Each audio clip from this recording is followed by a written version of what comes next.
July 16th, 1969. As the Saturn V rocket climbed into the sky, carrying the crew of Apollo 11 towards the moon, a certain German engineer was watching, proudly from the Launch Control Center. His name was Wernher von Braun. The Saturn V was his creation, the culmination of his life's work in rocket engineering. In fact, the entire space age was in a way his creation. Nowadays, he was an all-American celebrity, Rocketman von Braun. But 30 years earlier, back in Europe, his career had begun very differently.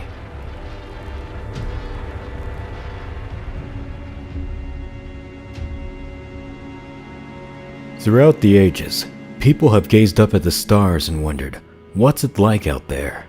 But from the beginning of time to the dawn of the 20th century, nobody really had a feasible idea about how to get up there and find out. Then came the idea of riding rockets. Often inspired by science fiction, people around the world calculated and theorized, was it possible to ride a rocket into space?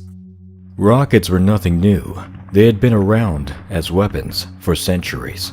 However, a rocket at the time looked a bit like a big firework, burning gunpowder and having no chance of reaching space. It needed to be drastically improved. The would-be rocket pioneers were mostly on their own. People usually rolled their eyes at their ideas, and it had been a long time since any military funding had gone to rockets. They were a weapon of the past, made obsolete by modern artillery. Still, a few optimists kept at it. The first modern liquid fuel burning rocket was launched in 1926. However, it barely rose above the trees, and in 42 years one would carry people to the moon. Something special was going to have to happen to make that leap in technology possible. That thing, turns out, was German engineering, combined with good old human tribalism. In the early 1930s, rockets and space travel was more popular in Germany than anywhere else, mostly because of a smash hit sci-fi movie. Von Braun was a physics student in Berlin at the time, specializing in rocketry. He had dreamed about building spaceships since he was a kid, but the universe had a different plan for him. Germany was in the midst of rearming itself after their defeat in the First World War. An artillery captain from the army was impressed by von Braun's research and invited him to come build rockets at his test range. The young engineer had no interest in artillery, but realized that this might be his chance to get his research off the ground, literally. Blessed with a rare opportunity, von Braun didn't waste it. Building upon the research of those who came before him, he managed to make great progress. Soon, his rockets were flying a mile high. When the Nazi Party came to power and accelerated the weapon-building effort, the small rocket range operation was moved to a larger secret facility. Von Braun had impressed the army and was brought along as director of the new rocket program. Here, as World War II was raging, Wernher von Braun led the team that created the missile that would change the world. The A-4 was the picture of a modern weapon, menacing, large, but aerodynamic, and equipped with a guidance system. Fired straight up, the A-4 was the first man-made object to cross into outer space.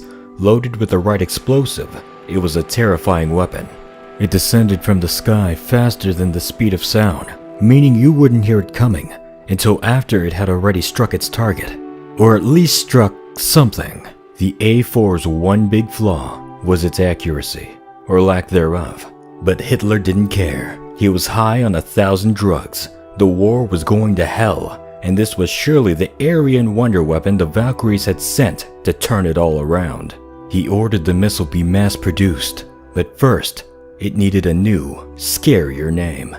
The V2 project was turned over to the SS, and they started using slave labor to mass-produce the rockets. During 1944 and 1945, over 3,000 V2 rockets were launched at Allied cities in the West. The Allies, who thought they had control over the skies, were shocked to find that they were still being bombed and that there was nothing they could do about it. Luckily, the V2's accuracy problem caused it to, more often than not, miss its target completely, saving a lot of lives. In fact, when it was all over and done, more people had died building the rockets than had died being hit by them. As the war drew to a close, both the Western Allies and the Soviets saw the potential of the V-2 technology. Wernher von Braun had convinced them that missiles were the weapons of the future, and both sides now wanted to get their hands on him and his staff. Looking at how each side treated their prisoners, von Braun and the V-2 staff decided to go with the Americans. They engineered a daring escape to the Western front lines and gave themselves up. The Soviets mostly had to settle for kidnapping some poor factory engineers.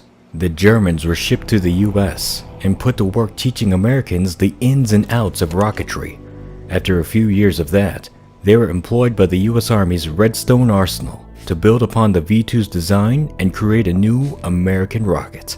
Von Braun was once again stuck building weapons, but this time he had American free speech on his side. He was free to promote his interest in space travel. He wrote articles with detailed ideas for space stations and missions to the moon and to Mars, some of which would later be used. Interestingly, he also wrote a science fiction novel about Mars colonization, in which the colony is led by an elected leader known as the Elon. Von Braun even appeared with Walt Disney in a series of short films promoting space exploration. The man who had terrorized Europe now appeared in Disney films.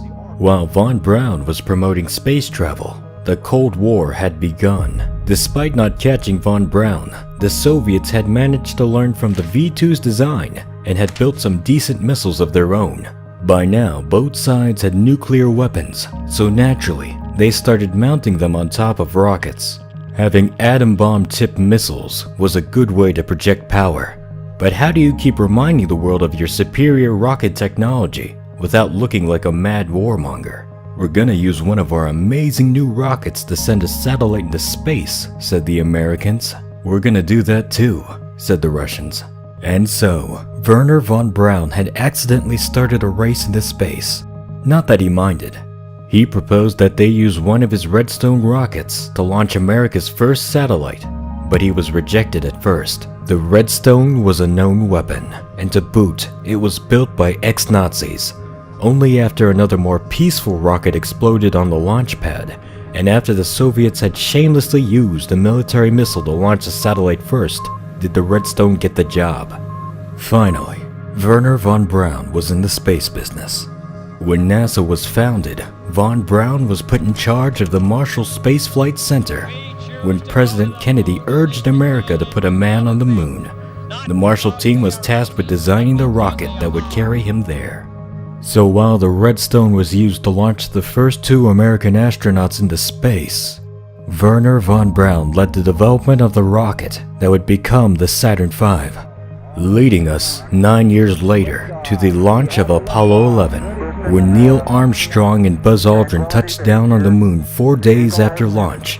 Von Braun had fulfilled a lifelong dream. However, he wasn't finished. He wanted to push on to Mars. He had plans for an even more powerful rocket and insisted that a landing could be made by the early 1980s. However, public support for the space program was waning. After all, they had shown the Russians who was boss. NASA's ambitions had to be dialed down a lot. Frustrated, von Braun resigned from NASA. A couple of years later, he was diagnosed with kidney cancer and died soon after. All the rockets used by both sides of the space race was more or less descended from his V-2. Wernher von Braun remains a complex character. Just how involved was he in the slave labor, the SS, or the Nazi regime in general? There are differing accounts, but most seem to point towards him simply doing whatever it took to conduct rocket research. Was there more he could have done to use his position to prevent the slave labor? Is he responsible for tens of thousands of deaths? Was he a visionary that helped usher humanity into a new era of space exploration? Engineer of war or conqueror of gravity? Nazi war criminal or American hero? Or just a man doing his job? If you enjoyed the video, please consider giving it a thumbs up and maybe even hitting that subscribe button. Thanks for watching.